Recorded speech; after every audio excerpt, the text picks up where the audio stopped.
Shalom to BM. Shalom. Kurang semangat nih. Shalom to BM. Shalom. Apa kabar semuanya? Saya mengundang kita sama-sama bangkit berdiri ya teman-teman. Kita mau memuji Tuhan sama-sama. Kita senangkan hari Tuhan, menyanyikan tentang kebesaran Tuhan hari ini. Amin. Sambil tepuk tangan, come on.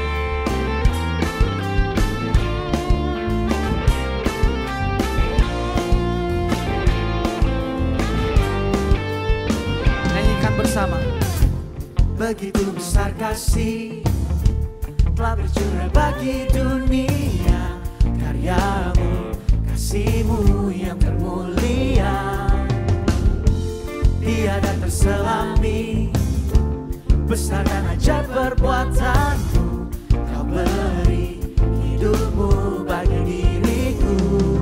Bersama katakan, tiada yang sepertimu, kau berkuasa selamanya, puji kau selalu. Biar bersama nyatakan, come on. Oh, betapa dalamnya, betapa lebarnya kasih setiamu. Oh, oh, oh, tiada bandingannya, tiada duanya, tiada seperti Yesus Tuhanku. Sebab tiada yang seperti Yesus kita, saudara, amin. Biar lebih keras lagi suaranya, kamu buat Tuhan kita. Angkat suaramu. Begitu besar kasih telah tercurah bagi dunia, karyamu, kasihmu yang termulia tiada terselami, besar dan ajaib perbuatanmu, kau beri hidupmu bagi diriku. Segenap hati kami nyatakan, tiada yang sepertimu, kau berkuasa selamanya, ku puji kau selalu. Siap-siap tuh BM sama-sama dengan saya. 1, 2, 3, say. Oh, betapa dalamnya, betapa lebarnya kasih setiamu. Oh, oh, oh, tiada bandingannya, tiada duanya, tiada seperti kau. Yesus, sekali lagi. Oh, betapa dalamnya, betapa lebarnya kasih setiamu. Oh, oh, oh, tiada bandingannya, tiada duanya, tiada seperti kau. Katakan anugerahmu, anugerahmu selalu baru, anugerahmu selalu baru, tiada berkesudahan. Oh, musik memuji Tuhan. Mari tepuk tangan di atas kepala teman-teman. Come on. Pastikan nyanyianmu untuk Tuhan di tempat ini, amin.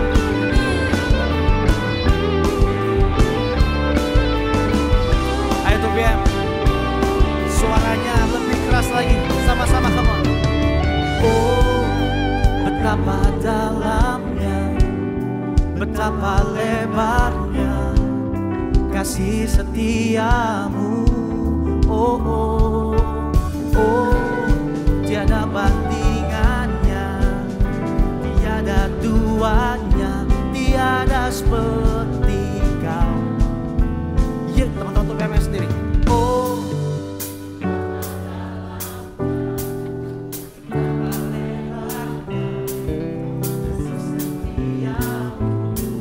oh, oh, oh, tiada bandingannya, tiada duanya, tiada seperti kau.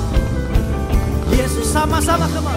Oh, betapa dalamnya, betapa lebarnya kasih setiamu. Oh, oh, oh, tiada bandingannya,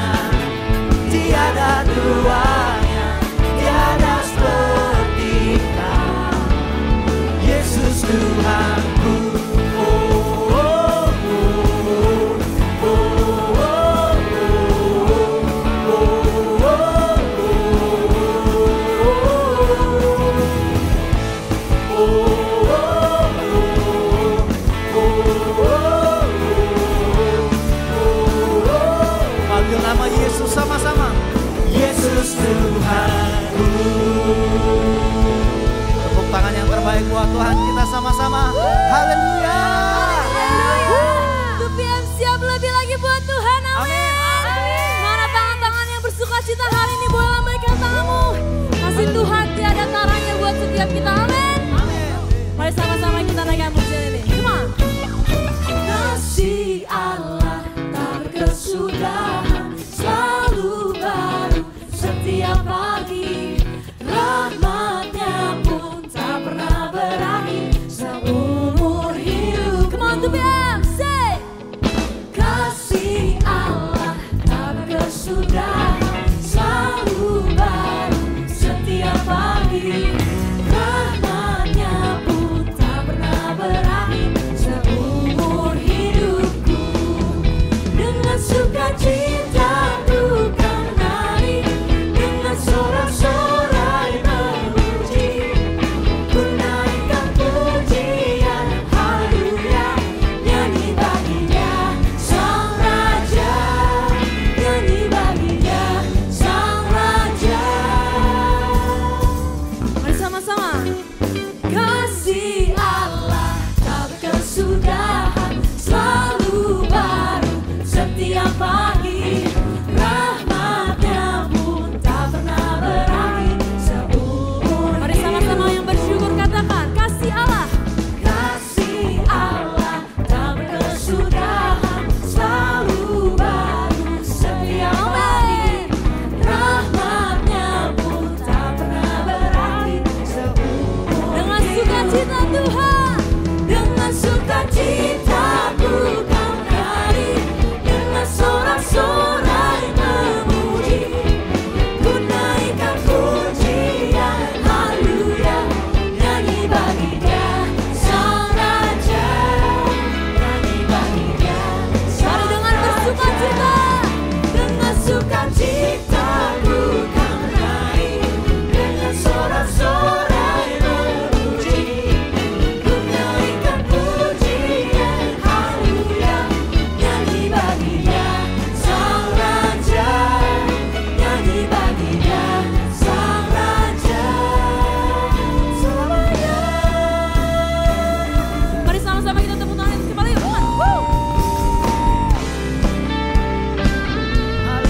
Kami mau menari bersamamu Tuhan Yesus. Kami mau naikkan syukur kami. Kami mau nyanyi bagimu Tuhan Yesus. Mari tupian sama-sama. Dengan sukacita ku kan menari.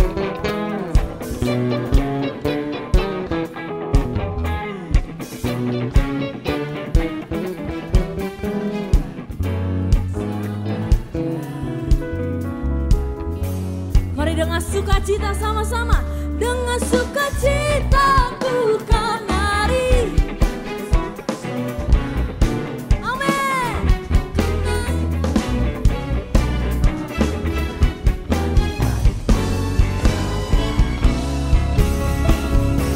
Mari sekali lagi sama-sama.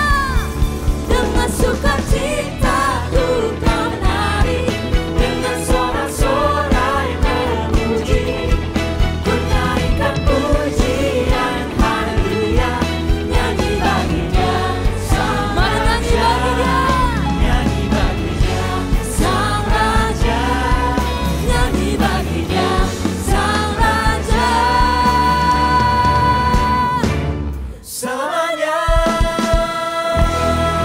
Kasih tepuk tangan yang meriah buat Tuhan. Haleluya. Berapa banyak yang diberkati Tuhan minggu ini, lambaikan tanganmu sekali lagi, tepuk tangan yang luar biasa buat Tuhan kita. Saudara, sebelum saudara duduk, tadi pada saat kita mercy seat, doa sebelum ibadah, kita ada sharing tentang Ibrani 10 ayat 24 yang dikatakan, marilah kita saling memperhatikan supaya kita saling mendorong atau motivate dalam kasih dan dalam pekerjaan baik. Nah, sebelum kita duduk, bisa nggak kita colek kanan kirinya, katakan, gue seneng banget kamu ada di sini. Ya, sama-sama kita sembah Tuhan. Wah, luar biasa. Silakan duduk, saudara-saudara. Haleluya. Senang sekali hari ini, saudara-saudara, saya melihat ada banyak newcomers di tempat ini. Tadi dengan secara cepat saya berkenalan dengan beberapa orang. Ya, yang pertama ada Melina, ada di depan saya, di belakangnya Erik. Lalu ada Sherina. Sherina di mana Sherina? Tadi ada Sherina. Lalu ada Kezia Setia sama Christine. Lalu ada Ayu sama Maureen. Welcome home. Kita berikan tepuk tangan buat mereka. Satu lagi saya senang banget hari ini, kenapa? Karena saya udah dari 2PM mulai, saya berdoa saudara-saudara supaya Gaby ini bisa pelayanan di tempat 2PM dan hari ini dia pelayanan di sini. I've been praying for you and you're here. Senang sekali, Gaby ini adalah kabit vokal dari Alam Sutra, jauh-jauh dari Alam Sutra melayani di 2PM. Tepuk tangan dulu buat Gaby, saudara-saudara. Haleluya. Nah, saudara-saudara, buat teman-teman di sini yang belum mempunyai cool, kita mempunyai cool sekarang ini ada 8 dan soon to be 9. Nah, saudara, ada cool yang khusus untuk young professionals, ada cool yang khusus untuk young couples. Nah, saudara bisa pilih, ya. Ada yang online, ada yang offline. Tapi setahu saya yang offline lebih seru katanya ya. Setelah ibadah itu biasanya nggak pernah mau pulang, pasti lanjut ke tenda sunter atau pecel lele lainnya, saudara-saudara ya. Jadi saudara bisa hubungi Koaksa untuk kita tempatkan di cool yang tepat, saudara-saudara. Nah, selain itu kita akan memberikan persembahan, saudara-saudara bisa siapkan hati, kita memberikan persembahan dan kita bersatu dalam doa. Bapak, kami bersyukur untuk hari ini kalau kami boleh beribadah bersama-sama dengan teman seiman kami, saudara seiman kami. Kami berdoa Tuhan supaya pada saat kami beribadah kami memberikan sebagian dari apa yang kami hasilkan. Karena kami tahu ini sebagai bukti bahwa Tuhan segala yang kami punya ini berasal dari Engkau. Kami memberikan ini sebagai bentuk ucapan syukur. Bahwa kami tahu Tuhan, Engkaulah yang buka jalan dan Engkaulah yang membuka pintu berkat dalam hidup kami. Oleh karena itu kami mau memberi dengan sukacita yang luar biasa. Karena kami tahu bahwa Engkau mengasihi orang-orang yang memberikan dengan sukacita. Dalam nama Yesus. Semua yang percaya katakan, amin. Saudara-saudara bisa memberi dengan scan QR code yang ada di depan kursi saudara-saudara. Pastikan rekening atas nama GBIPRJ, saudara-saudara. Nah, sambil kita memberi, jika ada saudara-saudara di sini yang hendak rindu untuk melayani bersama-sama dengan kami, juga bisa menghubungi saya atau menghubungi Gembala Kul. Karena saya rindu kita semua bukan hanya sebagai takers, tetapi kita adalah orang-orang yang menjadi givers. Amin, saudara-saudara. Kita bukan sekedar menerima, tetapi kita adalah orang-orang yang memberkati dan memberkati. Nah, saya rindu saudara-saudara bukan hanya ada 7 orang di depan ini. Saya udah ngomong dari awal, saya rindu ada choir kecil di 2PM. Ya, ada coffee lounge team yang khusus barista yang bagus, bisa melayani. Amin, saudara. Ya, ada orang-orang yang bisa melayani dengan luar biasa. Nah, saudara-saudara bisa hubungi saya, bisa hubungi Gembala Kul yang ada. Nah, nanti kita akan bantu untuk menyalurkannya dengan baik. Nah, selain itu kita ada pengumuman retret. Boleh kita saksikan video retret yang satu ini. For the never-ending streams of living water, my soul thirsts earnestly. Intensely hungry for a time of refreshing. Oh, what a vast, profound of love, submerged in His goodness.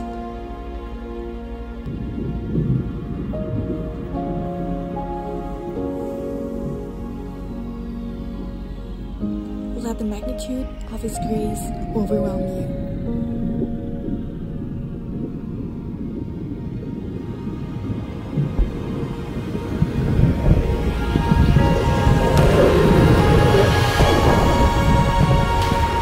Dive deeper into His arms.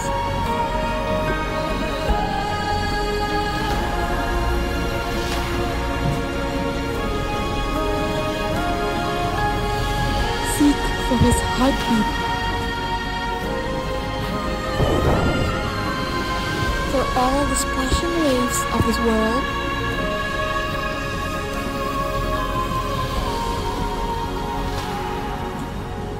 are silenced in the depths of His presence. Presence 23, deeper. Nah, saudara-saudara, I believe bahwa kita akan dilawat Roh Kudus dengan luar biasa. Don't miss out. Nah, saya berdoa teman-teman bisa bawa teman-teman yang lain. It's just 750.000.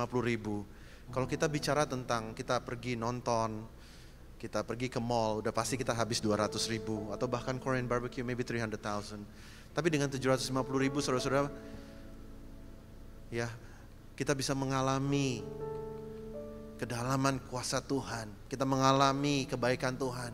Kita mengalami lawatan Tuhan. Dan only once a year, just once a year. Kalau kita berani spend untuk hal-hal seperti entertainment, kita berani spend untuk gym membership, kita berani spend untuk any kinds of gadgets that we have. Saya rasa 750.000 bukanlah harga yang terlalu mahal, saudara. Dan bukan hanya itu, saudara-saudara bisa bawa teman dengan bertiga, saudara-saudara bisa mendapatkan harga 649.000. Dan kalau kita lihat di depannya, saudara, fasilitasnya itu bukan abal-abal. Percaya deh, saya pernah menjadi pembicara satu retret, tidurnya itu di dalam tempat yang tidak enak ya, saudara. Tidak ada AC, ya, toiletnya masih toilet jongkok. Tetapi ini, saudara-saudara, ini fasilitas lumayan, sangat bagus. Jadi gak usah khawatir tempatnya kotor, bau, enggak, saudara, bersih karena ini resort. Jadi saudara bisa pastikan saudara mendaftar, di depan ada booth, ya saudara, supaya kita semua sama-sama 2 PM, satu komunitas, kita sama-sama dilawat Tuhan dengan luar biasa. Haleluya. Nah saudara, satu hal yang mesti saya bagikan, kalau tadi kita nonton video Presence, voice overnya itu namanya Rachel. Rachel itu sekarang udah pindah ke UK, saudara. Nah dia bilang begini, saudara. Dan this is, mungkin kadang-kadang kita itu beribadah dan kita take things for granted ya, saudara ya. Dia bilang begini, saudara. Kita kemarin pergi ke satu gereja yang sangat terkenal. Kalau saya sebut namanya, saudara-saudara pasti semua tahu. Dan dia pergi ke satu tempat gereja ini, cabangnya di Newcastle, di UK. Dia bilang begini, saudara. Ternyata gak sebagus 2 PM katanya. Dan ternyata komunitasnya nggak sebagus di sini, dan dia sangat merindukan kita. Dari firman Tuhan yang dibagikan, dari lagu-lagu yang dibagikan, dan dari komunitas, dia bilang dia sangat kangen sama 2 PM. Nah kadang-kadang, sometimes we don't know how good things are until we lost it. Betul ya saudara? Setelah kita kehilangan baru kita tahu bahwa apa yang kita punya itu sangatlah baik.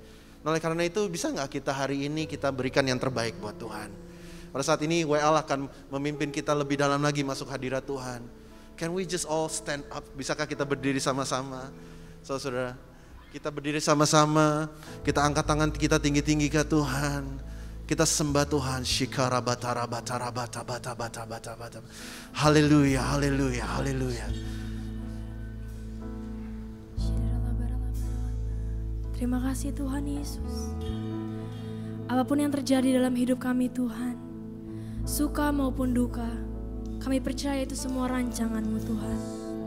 Dan kami percaya Tuhan Yesus, rancangan-Mu tidak pernah gagal dalam hidup kami Tuhan. Maka dari itu Tuhan, kami mau serahkan hidup kami sepenuhnya ke dalam tangan Tuhan. Hari ini kami bukan mau duduk diam Tuhan, tapi kami mau menyembah-Mu lebih lagi. Terima kasih Tuhan Yesus, terima kasih. Ajarku mengerti saat jalan-Mu tak bisa kulihat. Kau tetap setia, ingatkan ku lagi, hidupku ada di dalam tangan-Mu. Rancangan-Mu Tuhan, indah dan mulia. Tuhan tak pernah gagal, sanggup buktikan janji setia-Mu untuk selamanya. Imanku berkata, Tuhan tak pernah gagal.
Tuhan tak pernah gagal.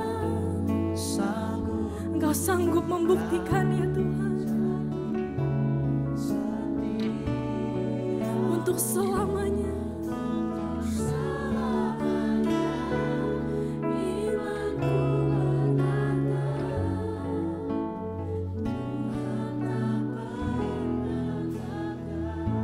Dengan iman kami mau nyatakan Tuhan tak pernah gagal. Amin.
menyembah, memberikan hati ini ku berserah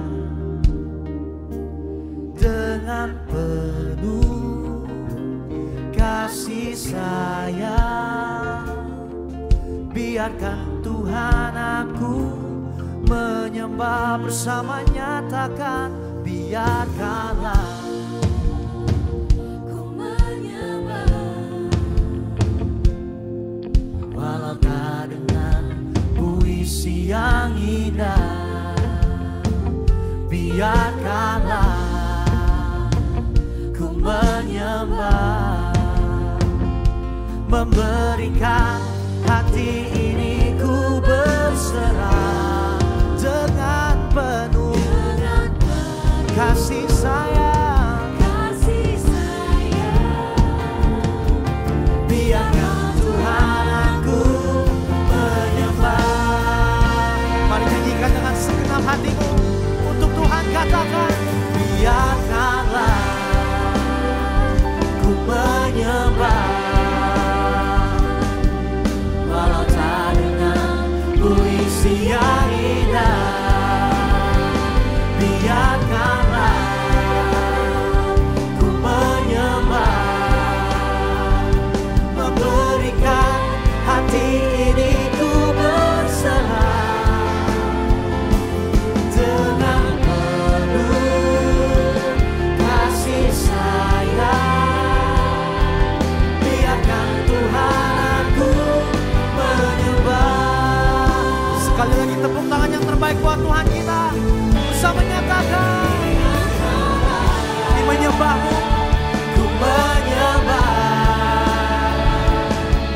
walau tak dengan puisi yang indah. Biarkanlah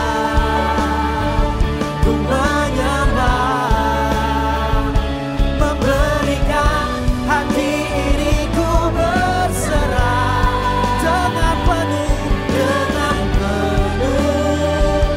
kasih sayang. Biarkan Tuhan aku menyembah, biarkan Tuhan aku menyembah, biarkan Tuhan aku menyembah.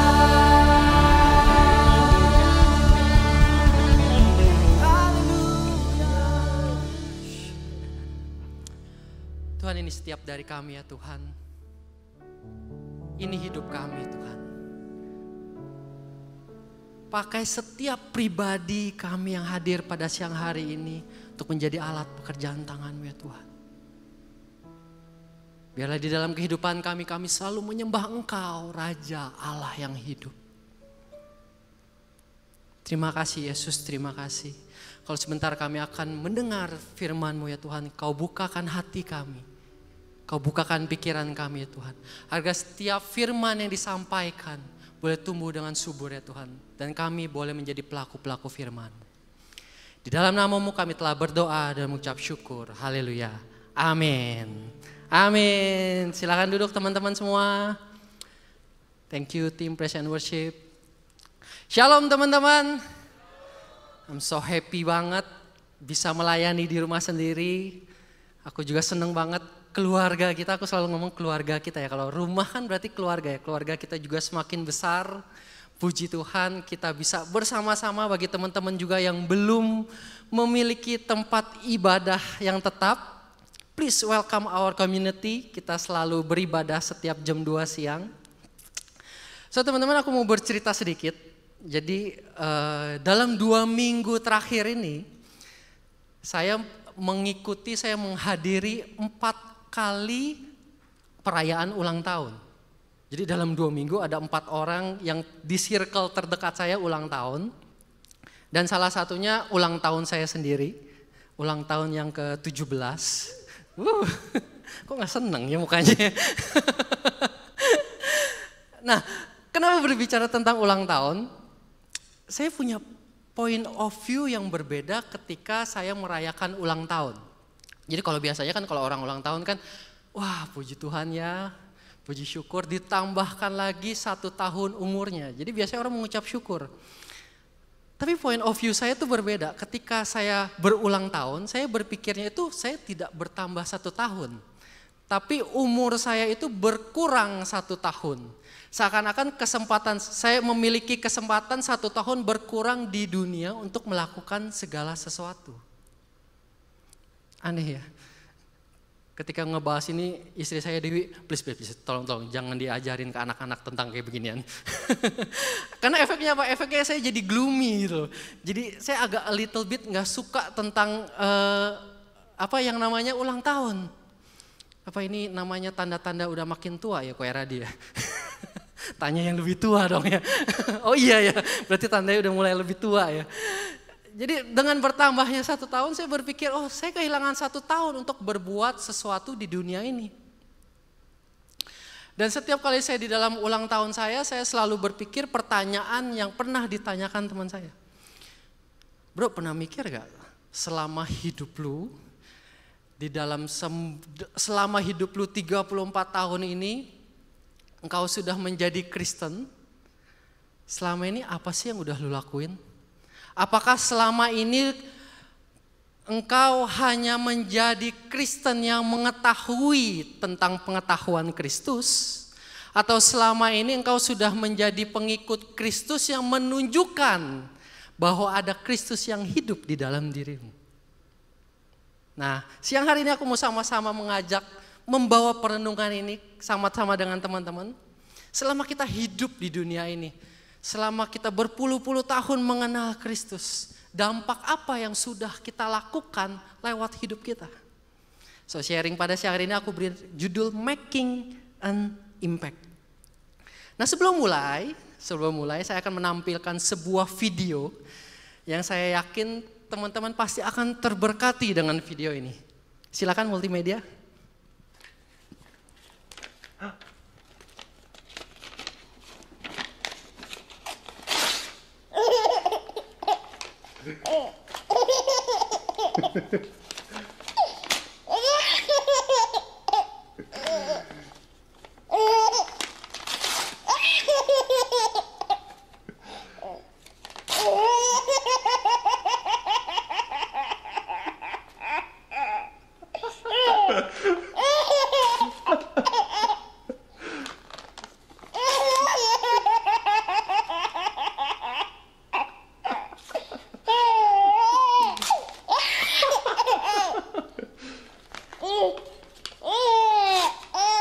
Oke, thank you multimedia.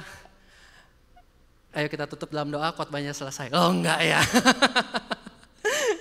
Nah ketika teman-teman lihat video itu, teman-teman kan fokusnya ke depan, saya fokusnya lihat ke teman-teman. Jadi waktu awal video ditampilkan, Erik udah ketawa ngakak duluan di depan. Curang karena dia udah nonton. Ada sisi yang mulai ngernyut.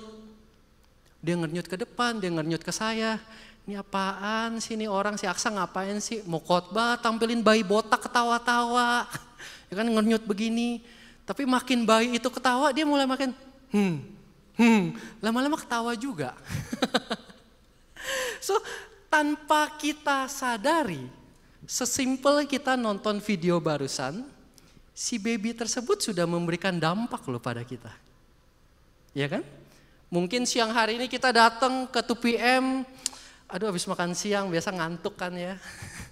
Kita jadi segar loh kan, lihat kalau dari atas ini jadi enak nih ngeliatnya, udah pada senyum-senyum semua ya.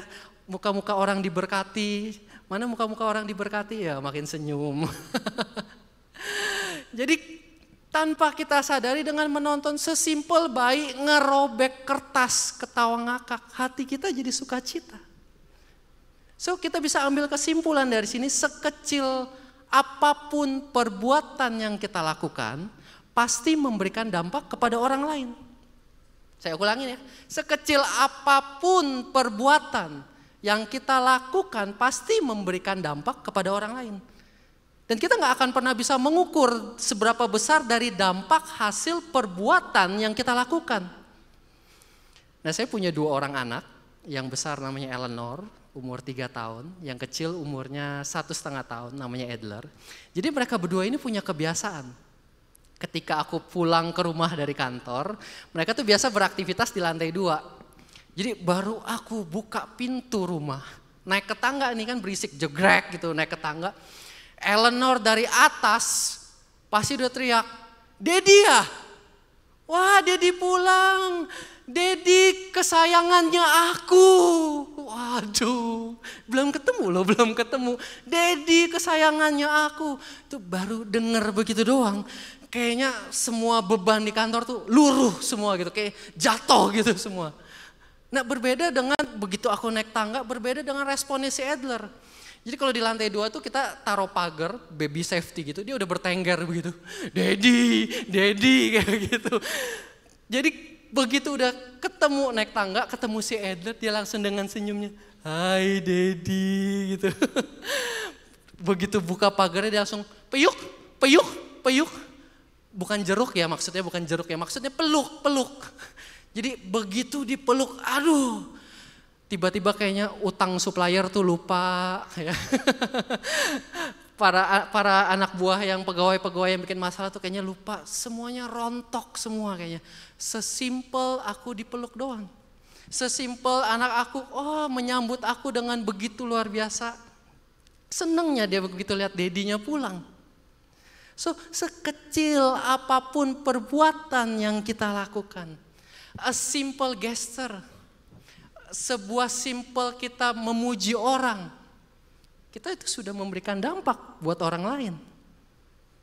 Nah, setelah kita tahu apapun yang kita kerjakan, apapun perbuatan yang kita lakukan pasti memberi dampak, nextnya apa? Nextnya kita bertanya lagi, bagaimana dampak tersebut bisa menjadi sebuah dampak yang positif. Bagaimana lewat hidup kita bisa memberikan suatu dampak yang bermanfaat. Bagaimana lewat hidup kita bisa memberikan dampak Kristus kepada lingkungan sekitar kita. Nah, ada satu hal yang mendasar yang harus kita ketahui terlebih dahulu. Yang pertama adalah berdampak membutuhkan sumber yang tepat. Mari kita baca bersama-sama dari firman Tuhan. Kitab 1 Yohanes pasal 4 ayat 7 sampai 10 dan 19. Firman Tuhan berkata, "Saudara-saudara yang kekasih, marilah kita saling mengasihi, sebab kasih itu berasal dari Allah. Dan setiap orang yang mengasihi lahir dari Allah dan mengenal Allah. Barang siapa tidak mengasihi, ia tidak mengenal Allah." Perhatikan, sebab Allah adalah kasih. Dalam hal inilah kasih Allah dinyatakan di tengah-tengah kita, yaitu bahwa Allah telah mengutus anaknya yang tunggal ke dalam dunia supaya kita hidup olehnya. Inilah kasih itu. Bukan kita yang telah mengasihi Allah, tetapi Allah yang telah mengasihi kita dan yang telah mengutus anaknya sebagai pendamaian bagi dosa-dosa kita. Kita mengasihi karena Allah lebih dahulu mengasihi kita. Nah, aku suka sekali apa yang disampaikan oleh Pastor Yusak Kancana 2 minggu lalu. Jadi 2 minggu lalu kita itu dilayani oleh Pastor Yusak Kancana. So good, the sermon is so good. Bagi teman-teman yang belum dengar, bisa nonton rerunnya juga di YouTube GBI PRJ. Nah, beliau tuh mengatakan seperti ini.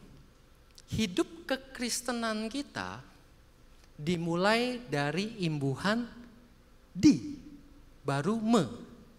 Maksudnya itu apa? Kita dikasihi terlebih dahulu, baru kita bisa mengasihi orang lain. Karena apa?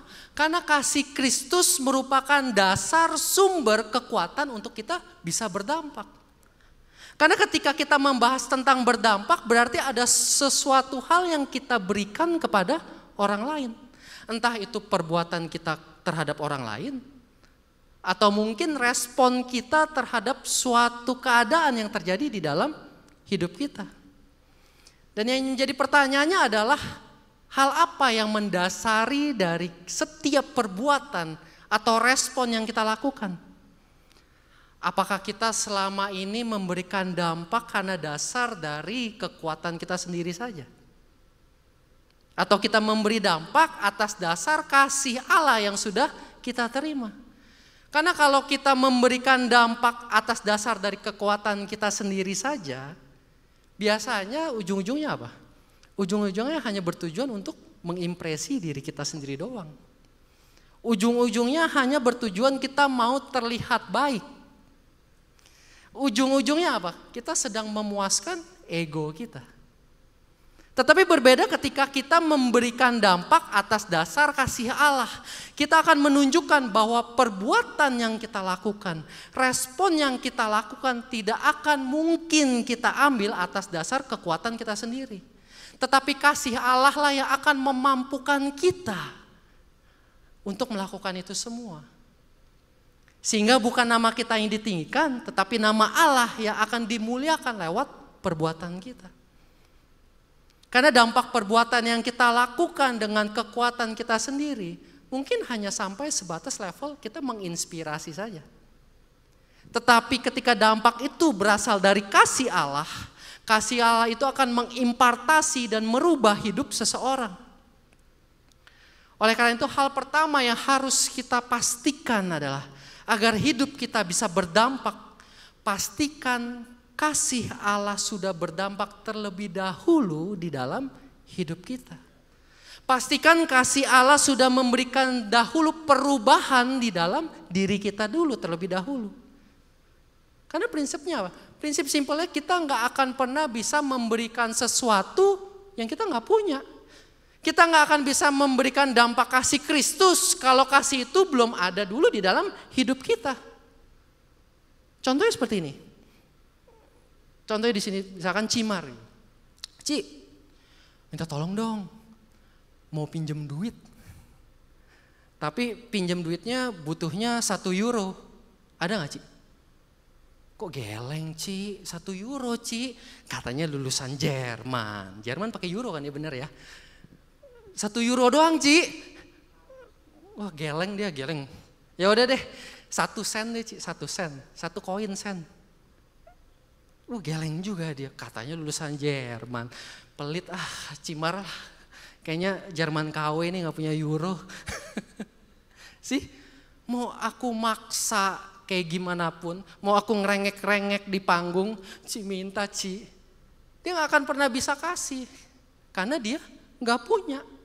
Berbeda sesimpel Ci, aku pinjam handphone dong, mau pinjam buat telepon Dewi, pulsa aku habis. Dia dengan gampangnya pasti akan nih, pakai aja. Dia bisa kasih karena dia punya. Itulah prinsip yang sama. Kita nggak akan pernah bisa memberikan dampak kasih Kristus kalau kasih itu belum berdampak dahulu di dalam hidup kita. Dan itulah hal yang harus kita pastikan terlebih dahulu. Kita harus hidup di dalam kasih Allah. Berdampak dimulai dari bagaimana kasih Kristus telah terlebih dahulu merubah kehidupan pribadi kita. Ketika kita mau berdampak, pastikan yang mau kita tunjukkan itu adalah kasih Allah yang sudah nyata di dalam kehidupan kita. Kasih yang sudah diberikan kepada kita tanpa usaha apapun yang kita lakukan. Yeah, this is the beauty of Christianity. Multimedia mungkin boleh slide yang sebelumnya.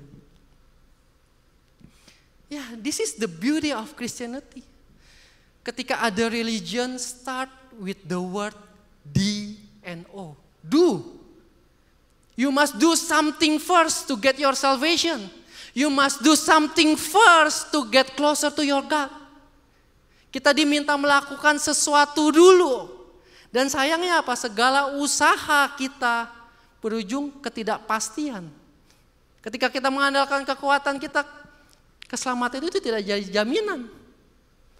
Tetapi berbeda dengan Christianity, berbeda dengan Kristus. Our faith start with the word D-O-N-E. It is done. Semuanya sudah Tuhan tebus di atas kayu salib. All our shame, all our weakness, all our sin. Semuanya terlebih dahulu Tuhan sudah tebus di atas kayu salib. Sehingga setiap tetes darah yang dia kucurkan di dalam hidup kita membuat kita layak untuk menerima kasih Allah. Itulah perbedaan kita dengan orang-orang di luar sana. Kita sudah diberikan lebih dahulu kasih itu. Ketika mungkin di dalam hidup kita selama ini kita terjerat pada sebuah addiction. Kita berulang-ulang kali, kita masih melakukan dosa yang sama. Kita berusaha dengan kekuatan kita, tapi tidak pernah berhasil. Tetapi siang hari ini ketika kita tahu segala dosa kita sudah ditanggung di atas kayu salib. Dan kasih yang sudah kita terima akan memampukan kita. Akan berdampak pada hidup kita sehingga merubahkan kita. Kita terbebas dari segala addiction di dalam hidup kita. Atau mungkin di dalam kehidupan kita diizinkan Tuhan bertemu dengan orang yang berkali-kali menyakiti hati kita. Aku pernah ditanya, gimana sih cara memaafkan? Karena secara akal logika, dia gak pantas untuk dimaafkan. Dia sudah berkali-kali menyakiti hidupku. Dia sudah berkali-kali menyakiti keluargaku. But hey, remember, hidup kita yang pertama kali sudah dilayakkan oleh Kristus. Kita yang tadinya tidak layak menerima keselamatan, tetapi dilayakkan. Sehingga kita bisa merasakan kasih tersebut. Dan dengan kasih yang sama, percayalah, pasti akan memampukan kita untuk memaafkan orang tersebut. Sehingga kasih yang sudah kita terima terlebih dahulu berdampak pada hidup kita. Sehingga secara tidak langsung, segala respon yang kita ambil telah memberi dampak bagi lingkungan sekitar kita. So, jadi hal pertama yang harus kita renungkan adalah jadikan kasih Allah yang menjadi sumber hidup kita untuk berdampak. Dan pastikan kasih Allah itu sudah terlebih dahulu berdampak di dalam hidup kita. Amin teman-teman? Terberkati sampai di sini? Nah yang kedua, agar hidup kita bisa berdampak dimulai dari takut akan Tuhan. Nah, ketika berbicara tentang menjadi dampak, seringkali kita memandang siapa sih kita? Oh gue kayaknya bukan siapa-siapa. Gue bukan orang yang bisa memberi dampak deh. Kayaknya kalau gue bisa memberi dampak di dalam pekerjaan, di dalam lingkungan kantor, kayaknya minimal harus level manager kayaknya deh baru bisa memberikan dampak. Atau mungkin di sini yang berbisnis, kayaknya kalau gue punya karyawan nanti minimal sudah punya karyawan 50. Baru gue bisa berdampak. Kalau sekarang baru punya 2 atau 3 kayaknya gue belum bisa berdampak. Atau ketika kita berbicara kayaknya gue baru bisa berdampak di dalam keluarga kalau gue bisa terbangin papa mama ke luar negeri pakai uang sendiri. Apakah seperti itu? Apakah kenyataannya seperti itu? Kalau teman-teman ingat seperti yang di awal sekali aku bilang, sekecil apapun tindakan yang kita lakukan pasti membawa dampak. Dan tindakan tersebut tidak dipengaruhi dengan status apa yang kita punya, jabatan apa yang kita miliki. Tetapi keputusan yang kita ambillah yang akan memberikan suatu dampak perbedaan kepada orang lain. Dan ketika kita mengambil keputusan tersebut, seringkali kita diperhadapkan pada situasi yang gak enak. Seringkali kita diperhadapkan situasi yang terjepit. Seakan-akan kita tahu harus mengambil keputusan yang benar. Tapi entah kenapa seakan-akan seluruh lingkungan itu kayak against kita. Nah siang hari ini kita akan belajar dari 2 tokoh di Perjanjian Lama. Di mana mereka sama-sama mengalami posisi terjepit. Tetapi mereka berdua sama-sama mengambil sebuah tindakan yang berbeda dan menghasilkan dampak yang berbeda juga. Yang pertama kita akan belajar dari kisah Raja Saul. So backgroundnya adalah ketika bangsa Israel sudah masuk ke dalam tanah Kanaan.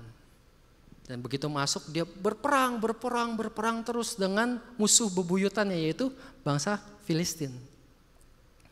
Dan ada satu kali bangsa Israel mengeluh kepada Samuel. Ini kayaknya kita perang dulu, kayaknya kita butuh raja. Karena setiap kali kita perang tidak ada raja yang memimpin. Sama seperti bangsa-bangsa lainnya. Ini keterlaluan memang bangsa Israel. Padahal selama ini mereka diberikan kemenangan dengan Tuhan sendiri yang memimpinnya. Karena walaupun kesal, si Samuel akhirnya tetap datang kepada Tuhan. Tuhan nih bangsa kurang ajar ini akhirnya minta raja. Dan akhirnya Tuhan kabulkan. Singkat cerita kita tahu dipilihlah Saul yang mempunyai perawakan yang begitu luar biasa. Dia memiliki tinggi yang lebih tinggi daripada orang-orang biasanya. Dan dia juga dipilih dari suku Benyamin. Nah, setelah dipilih Raja Saul, akhirnya Samuel mulai mengundurkan diri untuk jadi pemimpin bangsa Israel. Dan ketika dia mengundurkan diri, ada sebuah pesan terakhir, seakan-akan pesan yang paling penting yang ingin dia sampaikan kepada bangsa Israel. Mari kita sama-sama baca dari kitab 1 Samuel pasal 12 ayat 14. Asal saja kamu takut akan Tuhan, beribadah kepadanya, mendengarkan firman-Nya dan tidak menentang titah Tuhan. Dan baik kamu maupun raja yang memerintah kamu itu mengikuti Tuhan Allahmu. If you fear the Lord and serve Him and obey His voice and do not rebel against the commandment of the Lord. Oke, sekarang kamu kan sudah diberikan raja untuk memimpin bangsa Israel. Asal kamu harus selalu hidup takut akan Tuhan. Tetap melayani Tuhan dan jangan pernah memberontak terhadap perintah Tuhan. Tetapi kalau kita baca lebih lanjut lagi, kita lihat apa yang terjadi pada kehidupan Raja Saul. Boleh next slide? Saul mengawali karirnya sebagai Raja Israel dengan begitu luar biasa. Dia menunjukkan bahwa dia pemimpin militer yang benar-benar berkompeten. Terbukti dari kemenangan dia di Yabes Gilead. Kemenangan yang luar biasa. Dan akibat dari kemenangan tersebut, rakyat Israel mengkukuhkan lagi kembali jabatan Raja Saul di Gilgal. Karena pada saat Samuel memberkati Saul pertama kali, ada masih segelintir orang yang tidak setuju kalau Saul ini diangkat raja. Tetapi karena dia menunjukkan kompetensinya, dia bisa menang dalam peperangan, akhirnya seluruh bangsa Israel itu setuju. Oke, ini memang raja yang cocok. Tetapi kalau kita baca lagi, mulailah ketidaktaatan yang dilakukan oleh Saul. Yang pertama, ketika dia menyembelih kurban yang tidak seharusnya boleh dia sembelih. Pada saat itu Samuel sudah berpesan, oke Raja Saul, kamu pergi dulu ke Gilgal dan sampai sana kamu tunggu 7 hari. Sampai Samuel datang untuk mempersembahkan korban bakaran. Karena pada zaman itu hanya imam saja yang boleh melakukan korban bakaran. Even raja aja tidak boleh. Jadi sebelum mereka berperang, mereka harus seperti meminta restu dulu, minta blessing dulu dari Tuhan dengan memberikan korban bakaran. Nah permasalahannya kalau kita teman-teman baca lagi nanti di rumah, teman-teman bisa baca di 1 Samuel 13, Saul ini dalam kondisi terjepit. Kenapa terjepit? Dia itu dalam posisi pembawa rakyat tentara Israel hanya berjumlah 2.000 orang.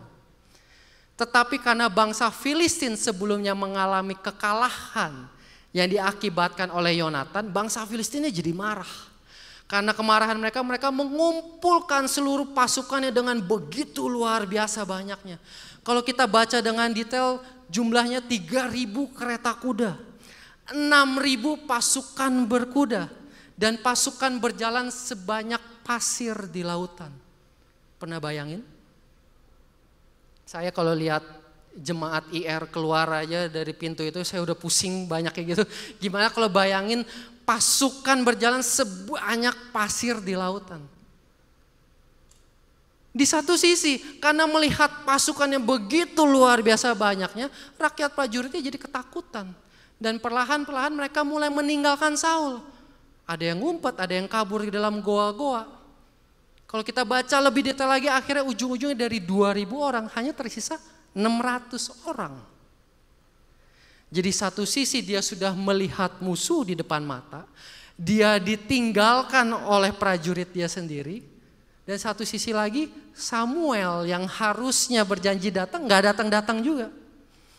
Dan akhirnya apa? Akhirnya dia memilih jalan pintas untuk melakukan korban bakaran sendiri tanpa menunggu Nabi Samuel.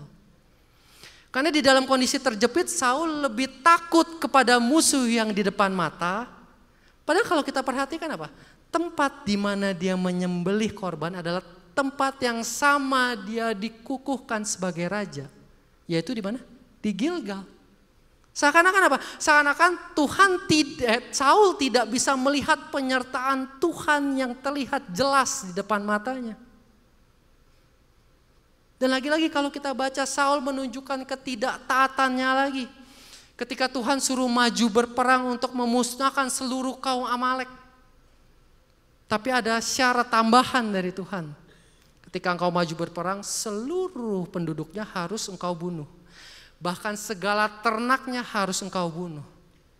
Lagi-lagi Saul gagal mentaati perintah Tuhan. Sampai Saul berbohong kepada Samuel ketika Samuel datang mengintervensi. Kenapa? Kenapa suara-suara apa ini aku dengar, kata Samuel. Ini ada suara-suara domba apa?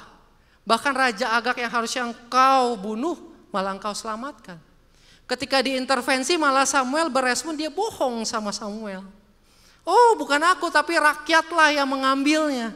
Padahal kalau dipikir-pikir, berani gak rakyat melanggar titah raja? Kalau raja udah bilang bunuh ya pasti dibunuh.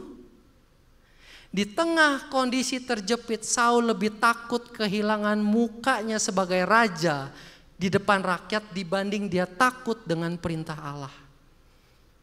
Padahal kalau kita ingat lagi pesan Samuel yang pertama, asal saja kamu takut akan Tuhan, mendengarkan firman-Nya dan tidak menentang perintah Tuhan. Tetapi seakan-akan semua nasihat yang diberikan Samuel dilupakan semuanya sama Saul. Dan akibat dari ketidaktaatan Saul kita tahu, Roh Tuhan akhirnya pergi daripada Saul. Dan berdampak kehidupannya yang begitu naas. Dia sampai depresi seperti orang gila. Keturunannya mati di peperangan. Dan juga berdampak pada bangsa Israel yang dipimpinnya. Menjadi kacau balau. Terkadang inilah yang suka terjadi di dalam kehidupan kita. Terkadang kita lebih takut pada masalah dibanding Tuhan kita. Kita lebih takut apa kata orang tentang diri kita, bagaimana kita dipandang orang lain dibanding kita mau taat dengar perintah Tuhan. Disinilah yang membuat suatu perbedaan ketika kita mau berdampak terhadap orang lain. Tetapi aku mau ajak teman-teman, ada satu cerita lagi. Sama-sama di dalam kondisi terjepit, mungkin cerita yang jarang sekali diangkat, tetapi mereka bisa mengambil sebuah keputusan dengan benar, berespon dengan benar. Mari kita baca dari Keluaran pasal 1, ayat 15 sampai 19. Raja Mesir juga memerintahkan kepada bidan-bidan yang menolong perempuan Ibrani. Seorang bernama Sifra dan yang lain bernama Pua. Katanya, apabila kamu menolong perempuan Ibrani pada waktu bersalin, kamu harus memperhatikan waktu anak itu lahir. Jika anak laki-laki, kamu harus membunuhnya. Tetapi jika anak perempuan, bolehlah ia hidup. Tetapi bidan-bidan itu takut akan Allah dan tidak melakukan seperti yang dikatakan Raja Mesir kepada mereka. Dan membiarkan bayi-bayi itu hidup. Lalu Raja Mesir memanggil bidan-bidan itu dan bertanya kepada mereka, mengapakah kamu berbuat demikian membiarkan hidup bayi-bayi itu? Jawab bidan-bidan itu kepada Firaun, sebab perempuan Ibrani tidak sama dengan perempuan Mesir, melainkan mereka kuat sebelum bidan datang mereka telah bersalin. So background ceritanya adalah kita tahu Yusuf akhirnya berhasil membawa seluruh keluarganya masuk ke dalam tanah Mesir. Dan keluarga inilah yang menjadi cikal bakal menjadi bangsa Israel. Kalau kita baca di ayat-ayat sebelumnya, firman Tuhan mengatakan bangsa Israel ini bermultiplikasi begitu luar biasa. Beranak cucu dengan banyaknya sampai tak terbilang banyaknya. Dan problem terjadi ketika ada satu raja Mesir mulai naik dan tidak mengenal Yusuf. Padahal dipikir-pikir Yusuf itu adalah salah satu orang yang sangat amat berjasa untuk bangsa Mesir. Dia loh yang menyelamatkan bangsa Mesir dari 7 tahun kelaparan. Bukan hanya menyelamatkan, dia membuat bangsa Mesir itu menjadi semakin kaya. Karena pada saat itu hanya dia doang yang punya makanan. Tetapi Raja Mesir itu tidak kenal siapa itu Yusuf. Disinilah problem mulai muncul. Kita tahu Mesir itu adalah penjajah. Ketika bangsa jajahannya semakin banyak, dia mulai merasa terancam. Jadi muncullah ide, oke, gimana ya caranya biar mereka tidak tambah banyak? Dipanggillah bidan-bidan yang biasa membantu para ibu-ibu untuk melahirkan. Biasa kalau zaman sekarang itu apa ya, dokter kandungan atau lebih ke dukun beranak kali ya maksudnya. Karena kan pada saat itu kan pengetahuan tentang medical kan terbatas. Jadi dipanggil, oke, kamu berdua kan yang biasa membantu para ibu-ibu ini untuk melahirkan. Sekarang setiap kali kamu bantu, kalau yang keluar bayi laki-laki, kamu harus bunuh. Sih coba bayangkan ketika dia dipanggil, setelah perintah itu diberikan, dia mulai dipanggil, Puak, si Jenny mau melahirkan nih misalkan. Ketika dia perjalanan ke sana, apa yang dia pikirkan?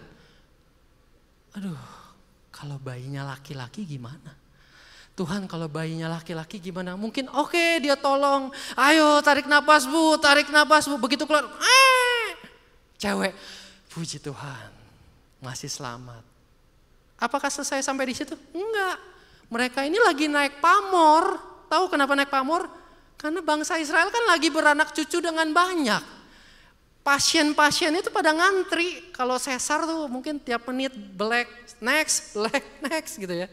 Begitu selesai yang satu dia udah berpikir, dia dipanggil lagi. Ketika dia mungkin perjalanan ke rumahnya, Tuhan, bagaimana kalau ini bayi laki-laki? Mereka punya pilihan life and death sepersekian detik. Dan tidak hanya sekali, tapi berkali-kali di dalam kehidupan mereka. Mereka di dalam kondisi yang terjepit dan kondisi yang tidak mengenakan. Satu sisi, ini Firaun loh yang perintah. Kamu gagal, kamu ketahuan melanggar, nyawa mereka jadi hukumannya. Tapi di sisi lain mereka tahu itu adalah perbuatan yang salah. Membunuh bayi adalah perbuatan yang salah. Mereka ini bidan. Mereka lah orang-orang yang paling mengerti betapa berharganya sebuah kehidupan. Tetapi ayat Alkitab yang barusan kita baca apa? Karena mereka takut akan Tuhan. Why mereka takut akan Tuhan? Karena mereka lah saksi hidup yang nyata. Mereka melihat kebesaran Tuhan yang begitu luar biasa terhadap bangsa Israel. Bangsa asing yang masuk ke dalam tanah Mesir tetapi bisa bermultiplikasi begitu luar biasanya. Zaman itu gak gampang. Mereka lah saksi hidup melihat betapa luar biasanya Allah Israel. Dan setiap detik panggilan demi panggilan pekerjaan yang terjadi dalam kehidupannya.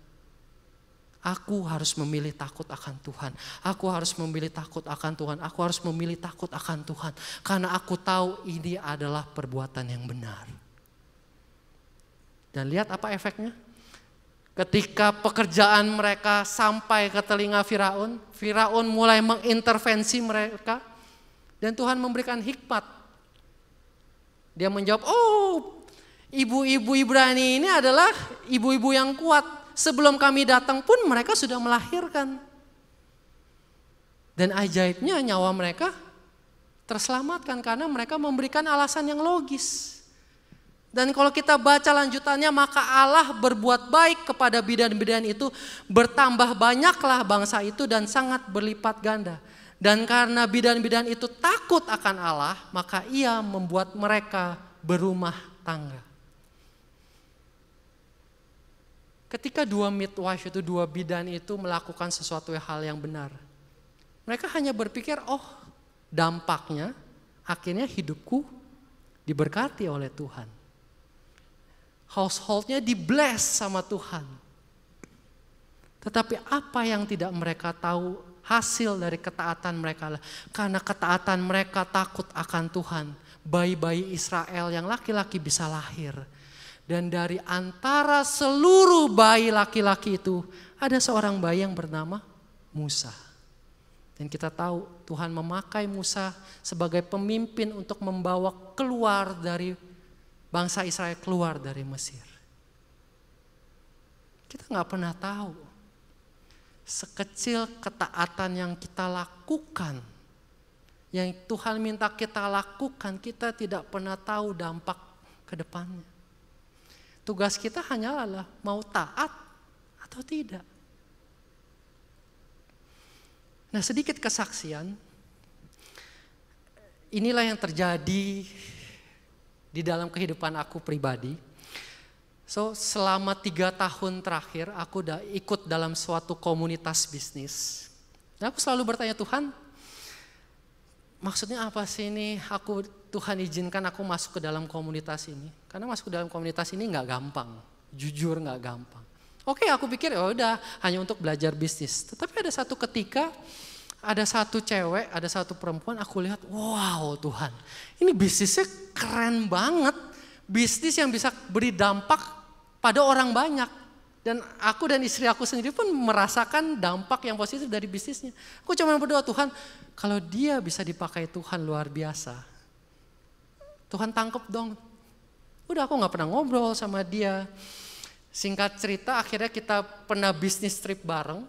Nah, ketika sepanjang bisnis trip itu, entah kenapa kita jadi dekat berempat, dan dia mulai mempertanyakan tentang value-value tentang Kristen. Kok Aksa, kalau begini-begini gimana sih? Kok Aksa ketawa, Kok Didi. Karena kalau pertanyaannya susah, aku WhatsApp Kok Didi tolong. Kok Aksa, kalau di dalam Kristen boleh gak sih bercerai? Kok Aksa, boleh gak sih gini. Ya udah, aku jawab semampunya aku. Tetapi kerinduan itu tetap ada di dalam hati aku. Sampai satu ketika ada kerinduan, yuk ajak ke gereja, ajak ke 2PM. Jujur pada saat itu aku gak ajak. Tapi aku sampaikan kepada Dewi, istri aku. Dan saat itu kayaknya pas aku yang khotbah ya. Iya, saat itu waktu aku yang khotbah. Dewi cuman kirim flyer lewat DM. Kok Aksa, khotbah nih, mau datang gak? Yeay, aku datang. Dan dia datang ke 2PM. Dan teman-teman tahu, di rumahnya itu di BSD.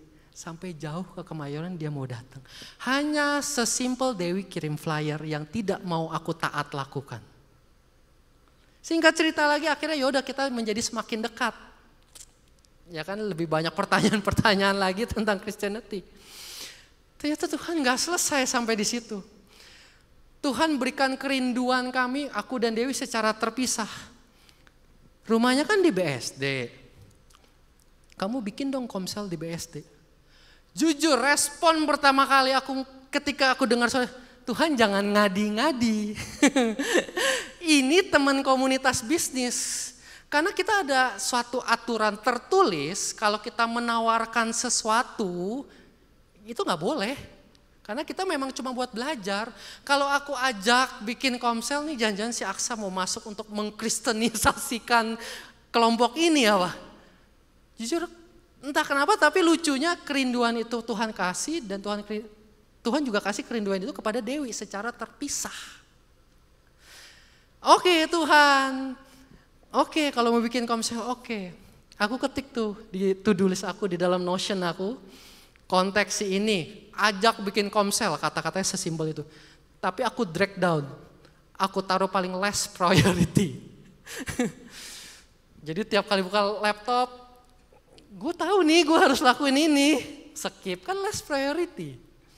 Berjalannya waktu 2 minggu sampai 3 minggu, ada satu hari di mana aku nggak konsen setengah mati hari itu kerja. Bener-bener kerjain ini salah, kerjain itu salah, sampai jam 3 sore akhirnya aku buka lagi laptop. Kenapa ya Tuhan? Kok kayaknya otak gue buntu banget. Lucunya begitu aku buka laptop, layar pertama yang keluar adalah hubungi si ini untuk bikin komsel. Padahal itu less priority loh. Itu harusnya di bawah, gak mungkin ke scroll. Akhirnya udah aku doa, Tuhan oke, aku nyerah. Kalau Tuhan mau kayak gini ya udah aku sampein. Kalau sampai gue dikeluarkan dari komunitas ini terserah Tuhan. Efeknya gue dipandang mengkristenisasikan orang juga terserah Tuhan. So, akhirnya ya udah aku kontak, gue punya kerinduan nih entah kenapa. Oh pertama aku bridgingnya gini dulu. Aku dan Dewi mau ke BSD nih. Ngumpul yuk. Dia bilang wah boleh kok. Dengan senang hati. Entah kenapa akhirnya aku dorongan, iya. Aku bilang, Tuhan sebenarnya taruh kerinduan untuk kita bikin komsel. Tanpa dia balas. Under 5 menit, akhirnya tiba-tiba centring. Ada satu WhatsApp grup baru yang dibikin. Komsel BSD. Dia belum balas loh. Di dalam situ dia ajak lagi 2 orang cowok masuk ke dalam WhatsApp grup itu yang Komsel BSD. Aku masih begini. Ini apaan nih? Under 5 menit. Begitu dia bikin grup itu, kok Aksa dan Cidewi mau datang? Kita mau bikin komsel, set tanggal, sat. Jadi kita set tanggal, kita set waktu, jadi. Well, maksudnya bukan bermaksud untuk sombong, mereka itu orang-orang sibuk. Menyamakan jadwal 4 orang untuk 1 hari dan meluangkan waktu 4 jam, 5 jam itu gak gampang untuk orang-orang mereka. Under 5 menit aku cuma bilang, gua mau ke BSD, Tuhan kasih kerinduan mau buka komsel. Sesimpel ketaatan yang kita lakukan. Dan belum selesai sampai di situ. Selesai komselnya terbentuk. The next aku khotbahnya dia datang lagi membawa keluarganya. Untuk hadir di dalam 2 PM. Dan salah satu dari cowok itu memprint screen. Jadi ketika aku ajak, di minggu lalunya ada orang lain yang mengajak dia untuk join ke dalam spiritual club yang lain. Merinding gak? Hanya sesimpel Tuhan minta aku taat untuk WhatsApp. Aku jujur malu ceritain ini bukan kesaksian. Aku butuh 3 minggu dan aku gak mau taat sampai Tuhan intervensi dulu. Bikin aku berhenti kerja. Teman-teman, kita gak pernah tahu dampak apa yang bisa kita hasilkan. Kita gak pernah tahu, sesimpel hal yang kita anggap simpel tapi Tuhan minta kita lakukan. Terkadang kita masih lebih memilih muka kita. Kita masih lebih memilih pride kita. Ayo maafkan orang itu. Enggak Tuhan. Dia yang duluan jahatin aku. Kita gak pernah tahu berapa besar dari dampak yang bisa kita hasilkan dari tindakan kita. Karena itu bukan urusan kita. Urusan kita itu kita mau taat sepenuhnya kepada kehendak Tuhan atau enggak. Kita mau memilih keputusan tindakan yang benar walaupun di tengah kondisi yang tidak mendukung kita. Aku mau undang teman-teman pemusik dan WL untuk maju ke depan. Kenapa? Ketika kita benar-benar mengenal siapa Tuhan kita, kita pasti memilih untuk hidup takut akan Tuhan. Karena kita tahu kita adalah ciptaan Tuhan yang bertujuan untuk selalu melayani Dia. A servant's responsibility is not to impress his master, but to serve him. His priority is not to impress, but to please and obey. The servant impact is felt when he obey the master. Kegagalan terbesar dari sebuah ciptaan adalah ketika sang pencipta tidak lagi menggunakan ciptaannya. Dan itulah yang terjadi pada kehidupan Saul. Tetapi siang hari ini kita sama-sama punya pilihan sama seperti para bidan-bidan tersebut. Kita punya pilihan untuk melakukan yang benar. Karena kita tahu kasih Allah yang akan memampukan kita untuk melakukan itu semua. Yang terpenting kita mau taat untuk melakukan itu semua. Dan sebagai penutup saya akan memberikan sebuah pertanyaan buat kita semua, termasuk saya pribadi. Will the world remember that Jesus was in it because of you? Mari aku undang teman-teman untuk bangkit berdiri.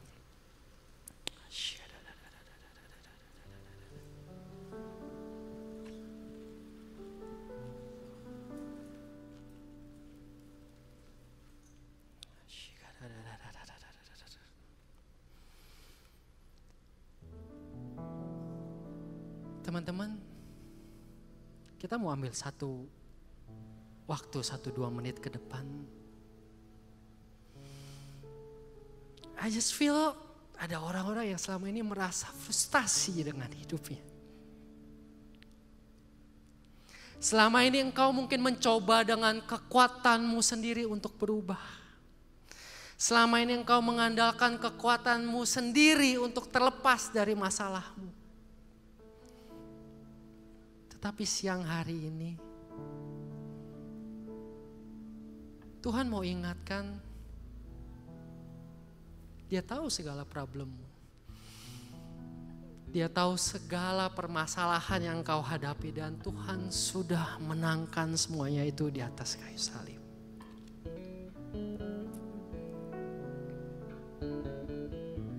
Tugas kita hanyalah taat. Tugas kita adalah membiarkan kasih itu benar-benar mengimpartasi hidup kita. Membawa perubahan untuk hidup kita. Mari kita tundukkan kepala kita sama-sama berdoa.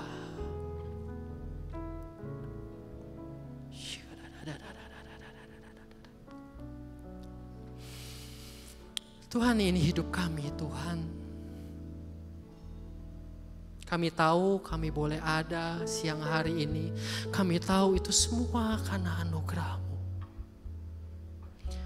Tuhan, terima kasih atas setiap pengorbanan.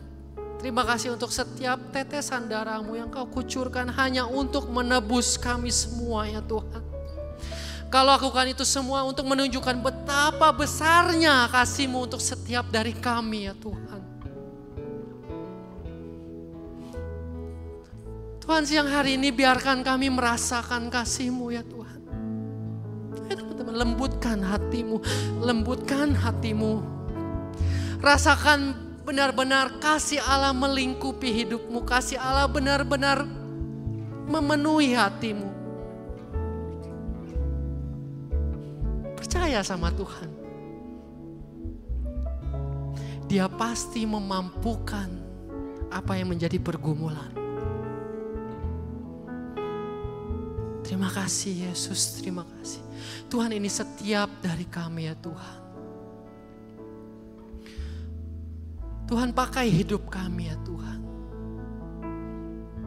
Pakai hidup kami menjadi bagian dari rencana-Mu yang begitu indah ya Tuhan. Pakai hidup kami ya Tuhan untuk memuliakan nama-Mu ya Tuhan. Ketika orang lain melihat hidup kami Tuhan, mereka bisa melihat ada Kristus, ada Tuhan yang hidup, yang berdaulat atas hidup kami. Sehingga kasih yang sudah kami terima itu boleh kami salurkan kembali ke orang-orang sekitar kami. Terima kasih Yesus, terima kasih.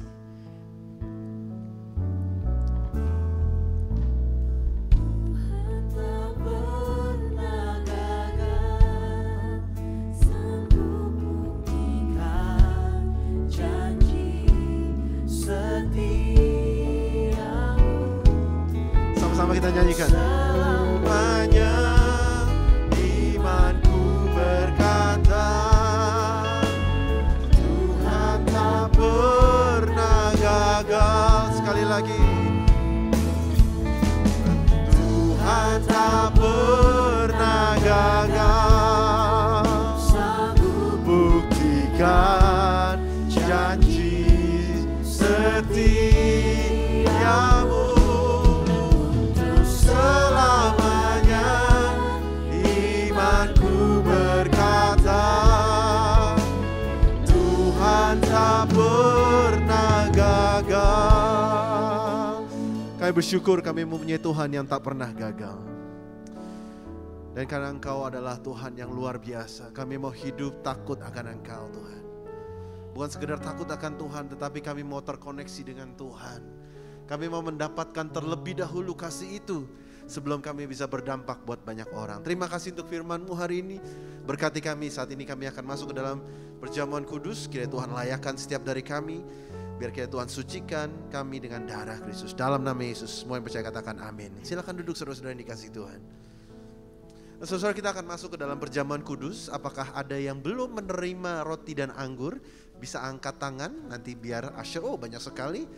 Gak apa-apa, kita ambil waktu sejenak. Singer sudah. Nah saudara-saudara, berbicara tentang perjamuan kudus. Perjamuan kudus adalah perjamuan Tuhan sendiri.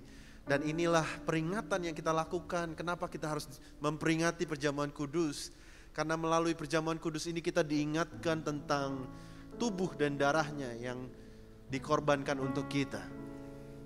Nah saudara, darah Yesus dikorbankan supaya dosa kita dihapus. Tetapi tubuhnya dihancurkan supaya tubuh kita mengalami kesembuhan. Nah saudara-saudara, kita akan masuk ke dalam perjamuan kudus. Kiranya kita bisa siapkan hati dengan baik. Ya saudara-saudara, perjamuan kudus saudara-saudara hanya dikhususkan bagi orang yang sudah percaya dan terima Yesus sebagai Tuhan dan Juru Selamat. Anak kecil di bawah umur 12 tahun tidak diperkenankan ikut perjamuan kudus. Apakah masih ada yang belum menerima? Bisa angkat tangan saudara-saudara. Angkat tangan. Sudah semua ya? Haleluya. Haleluya. Bapak, kalau kami ingat kebaikan Tuhan, kami memilih untuk lebih mengasihi Engkau. Kami lebih memilih untuk hidup takut akan Engkau. Kami lebih memilih untuk menjadi dampak buat banyak orang. Saat ini Tuhan, pada saat kami masuk ke dalam perjamuan kudus, jamah kami, penuhi kami dan layakan kami. Tuhan, sungguh-sungguh pada saat kami masuk ke dalam perjamuan ini, the Holy Communion, kami sungguh-sungguh berfellowship dengan Engkau sendiri. Haleluya. Mari jemaat Tuhan, kita bangkit berdiri. Mari kita siapkan roti dan anggur di tangan kanan kita.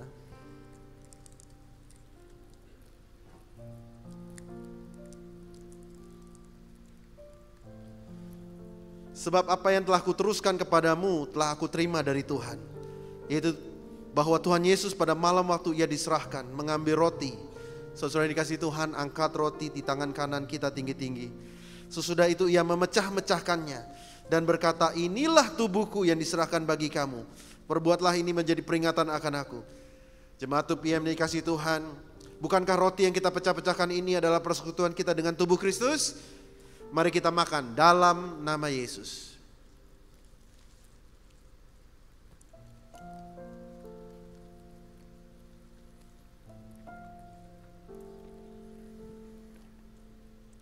Demikian juga yang mengambil cawan sesudah makan lalu berkata, cawan ini adalah perjanjian baru yang dimeteraikan oleh darahku.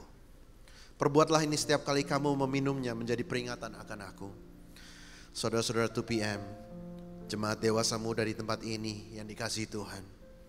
Bukankah cawan pengucapan syukur yang atasnya kita ucapkan syukur adalah persekutuan kita dengan darah Kristus? Mari kita minum dengan iman dalam nama Yesus.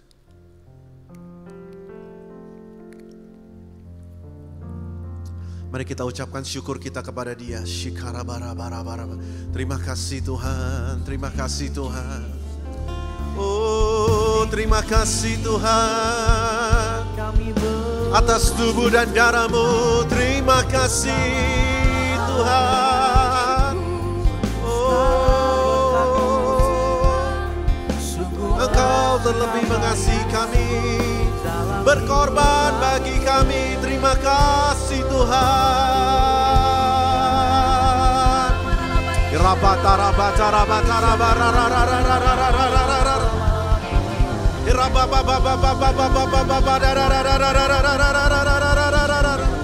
Kami bersyukur, kami bersyukur, kami bersyukur Tuhan. Oh,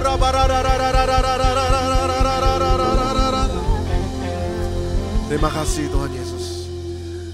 Jemaat dewasa muda yang sudah berkeluarga, para suami bisa angkat tangan tinggi-tinggi. Para suami, oh haleluya. Bapak, kami berdoa untuk para suami, Tuhan, mereka menjadi kepala keluarga yang luar biasa. Hamba berdoa supaya di dalam kehidupan mereka terjadi dampak-dampak yang luar biasa. Bahwa mereka mengerti di atas bahu mereka ada generasi-generasi berikutnya yang sangat tergantung akan keputusan mereka. Tuhan, hamba berdoa biar mereka menjadi kepala rumah tangga yang berbuat keputusan dengan benar dan takut akan Tuhan. Para istri, angkat kedua tanganmu. Diberkatilah engkau. Kiranya engkau menjadi tiang doa bagi keluargamu. Kiranya kehadiranmu membawa damai kemanapun engkau pergi.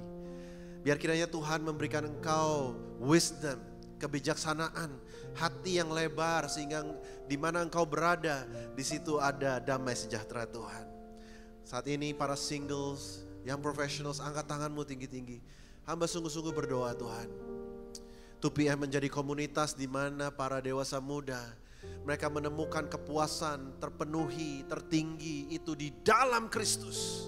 Bukan sekedar mencari pasangan hidup, tetapi Tuhan mereka terlebih dahulu dipenuhi, diutuhkan di dalam Kristus. Biar mereka menemukan jati diri mereka di dalam Kristus Yesus. Hamba berdoa Tuhan biar mereka diberkati dimanapun Tuhan tempatkan.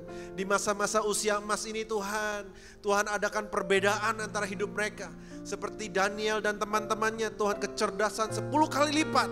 Tuhan berdampak 10 kali lipat Tuhan. Hamba berdoa biar keputusan-keputusan mereka membawa kemuliaan bagi nama Tuhan.